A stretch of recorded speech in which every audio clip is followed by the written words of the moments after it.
Avec mon arrivée à la tête de la Fondation, il y a une sorte de restructuration sur la manière de travailler.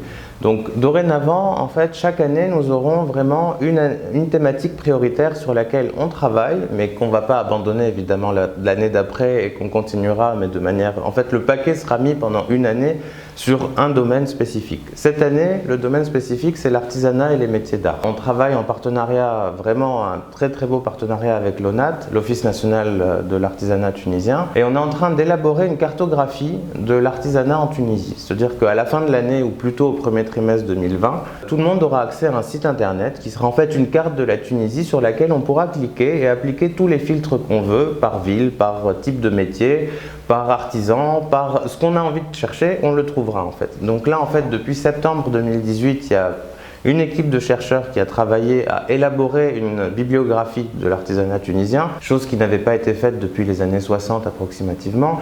Donc on va bientôt la rendre publique et puis elle sera mise à disposition du public dans les bibliothèques, dans la Bibliothèque nationale et dans les différentes institutions où le public intéressé pourra aller s'y rendre. Elle sera aussi mise en ligne plus tard.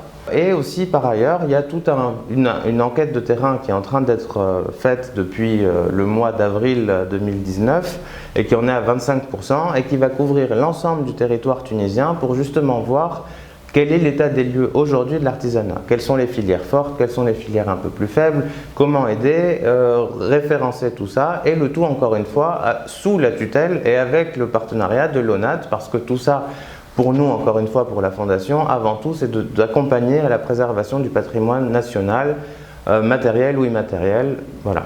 L'année prochaine, notre axe prioritaire, ce sera le patrimoine archéologique et culturel et le tourisme culturel.